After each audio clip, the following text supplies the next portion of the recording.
Okay, it's time for another Joshcast. Here we are, everybody.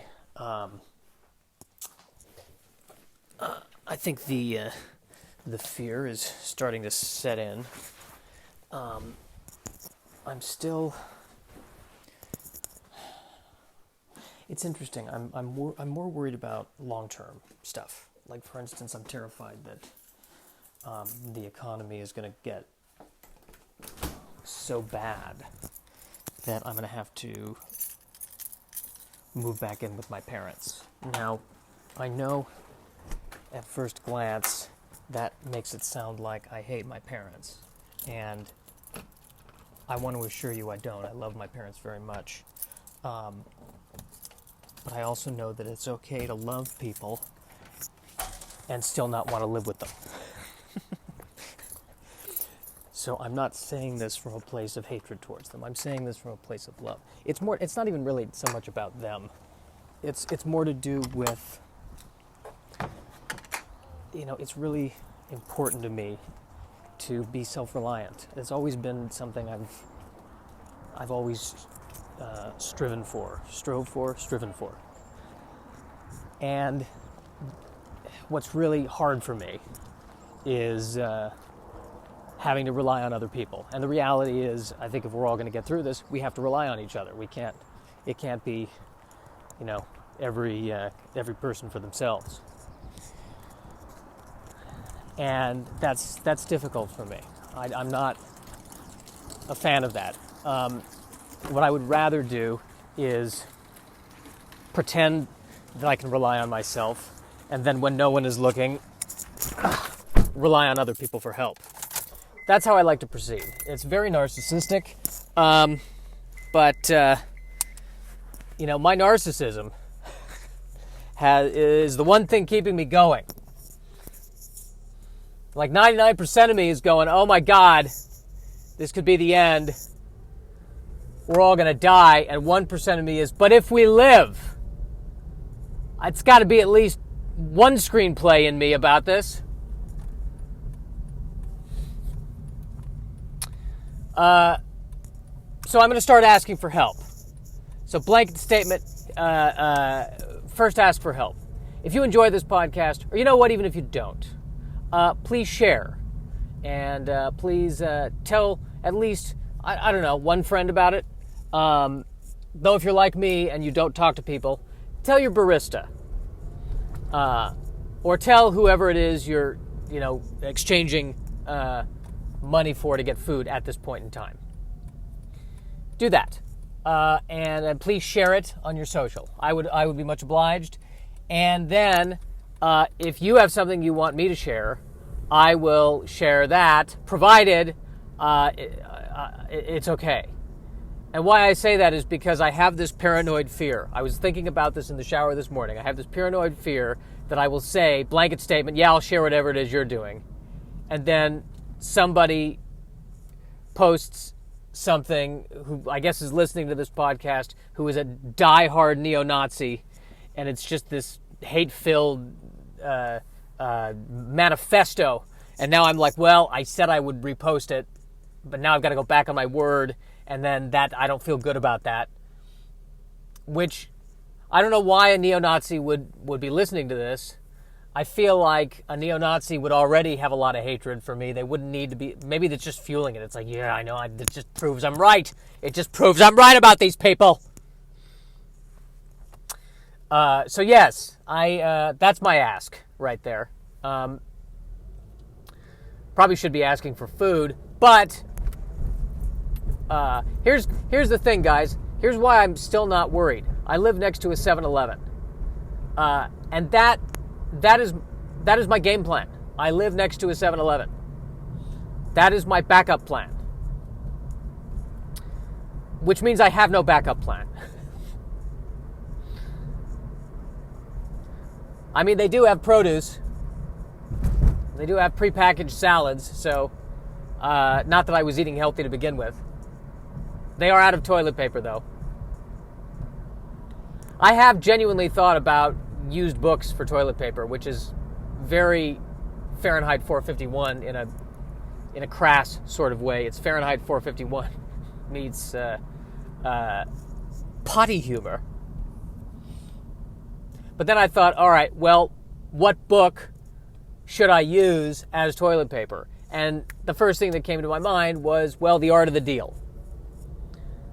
And, you know, I've tried to avoid being political, but I got to be honest with you, I'm not a fan of the guy.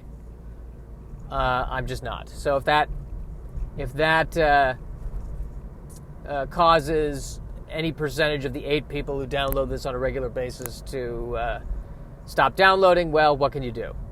But here's the problem. Here's the problem, people. If I buy The Art of the Deal in bulk, I'm giving him money. So somehow I need to procure free copies of The Art of the Deal, and then it's okay. That's why I'm going to break into a library. I don't think libraries carry that book.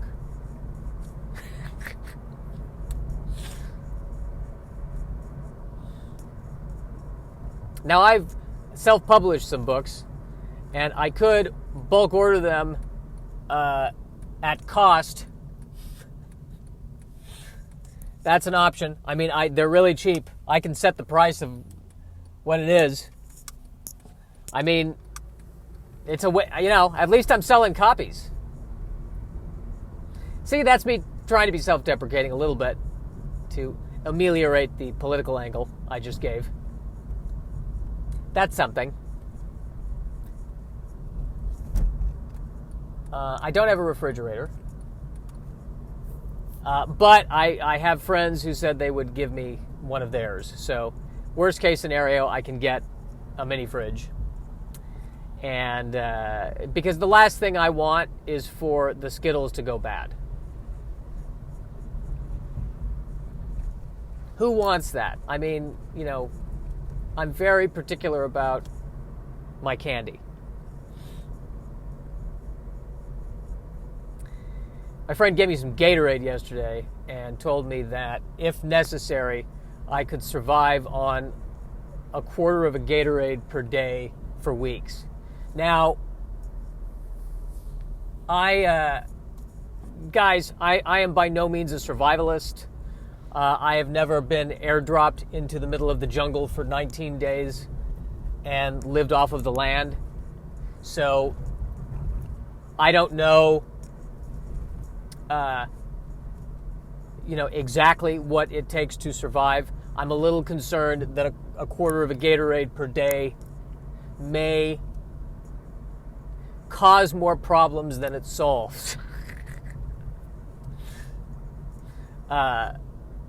I could be wrong, though. I could be wrong. I mean, I guess in an extreme situation, it's better than nothing. And you know what? If it comes down to that, if it's, an eighth of a Gatorade a day, it's just one more awesome scene in the screenplay. Hopefully Tom Hanks will play it. I hear he's recovered from the virus, so he should be available. Why couldn't Tom Hanks play me? Why not? Why? I can feel you objecting. I'm probably projecting you're objecting.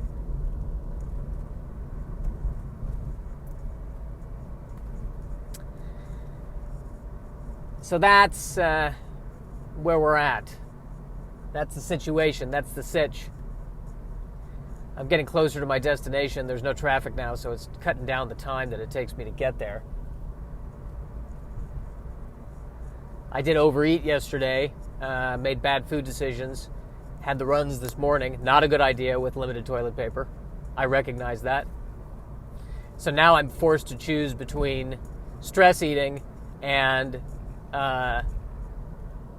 making smart bowel movement choices. What kind of world are we living in? Where I have to choose between an acai bowl with chocolate chips and wiping my ass with old copies of John Steinbeck novels. What kind of world has this become? I would not do that to John Steinbeck. Here's why I chose John Steinbeck. I feel like John Steinbeck, like I wouldn't be doing it to insult John Steinbeck's writing, and I feel like the spirit of John Steinbeck would know that, but I also chose John Steinbeck because I feel like as someone who went through the Great Depression, he would be like, dude, I get it. Don't use Grapes of Wrath. It's longer. I think it's longer, I don't know. I read Of Mice and Men, but I didn't read Grapes of Wrath. Actually, the spirit of John Steinbeck would say, don't do Of Mice and Men or Grapes of Wrath. At least preserve, in case the entire, country really falls apart, at least preserve one copy for posterity, but use all the other copies you need. I get it. I've been through the Great Dust Bowl. I totally get it. Hemingway, I don't think would be so cool with me using his books as toilet paper. He says, I don't care. Go wrestle a bull. Deal with it. Use the bull's skin. I mean, you're a writer, aren't you? Come on.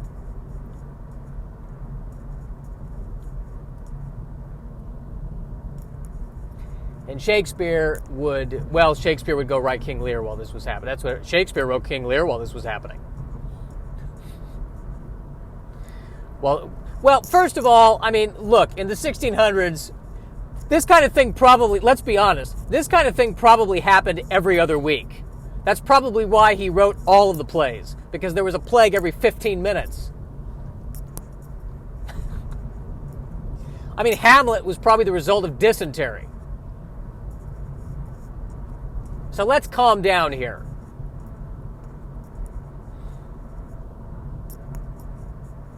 And I guess the other thing that bothers me about that, Hamlet wrote, Shakespeare wrote King Lear and Court. Not everybody is Shakespeare. So, for every awesome work of art that's going to be created in quarantine, you're going to get stuff that's not so awesome. And then disappointment when that doesn't, yield the fruits that you're hoping it yields after the fact. I could be talking about myself.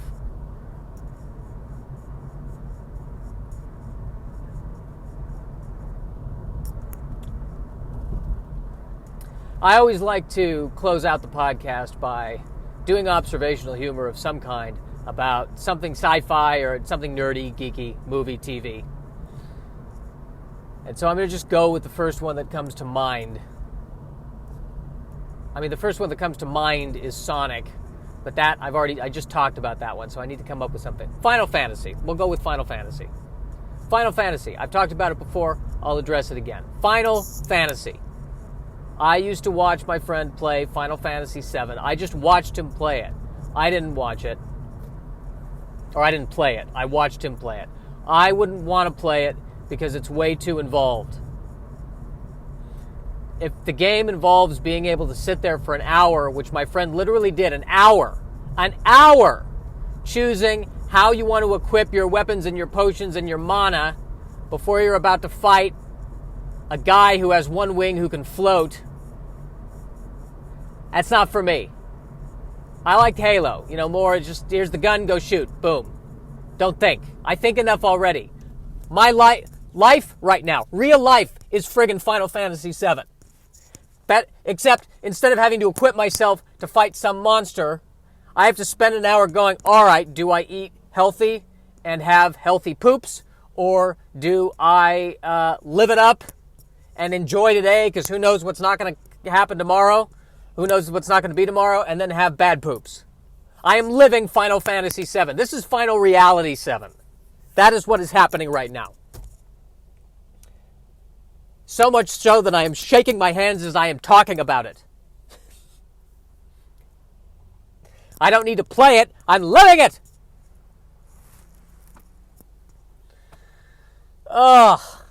Criminally. Main character, his name was Cloud. He had blonde, pointy hair. Very pointy. Here's what I like about Cloud. One thing you can never say about Cloud. It doesn't matter who he's fighting. It doesn't matter how dire the situation is. His hair is always perfection. The very first magic potion he got, or the very first summoning spell he got, was for awesome hair. Yes, he's got the Knights of the Round, but he also has the Beauticians of the Round. where 10 beauticians, he summons 10 beauticians, and instantly they come and they style their hair and they wash and they rinse and they put in product, and it's perfectly coiffed. No hero has that kind of quality hair. No hero can immediately go from defeating a villain to singing in a K-pop band.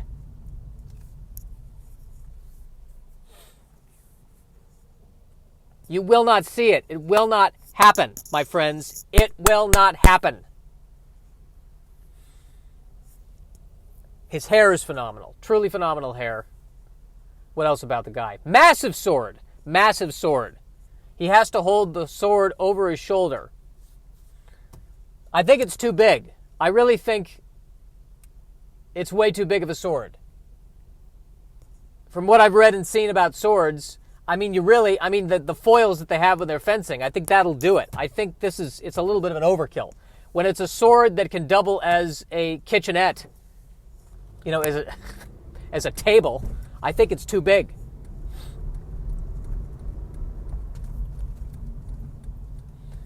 He always carries it with him. What if he's got to go to a diner and sit down? What are you going to do with the sword? You got to take it out. You got to, really, if he's flying on the plane, the sword needs its own seat. That's what's got to happen. Probably have to register it as a service sword.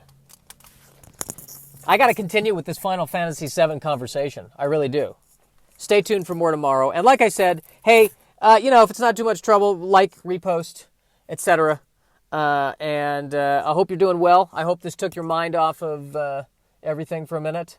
And, hey, maybe one day I'll be doing this live with you. Wouldn't that be something?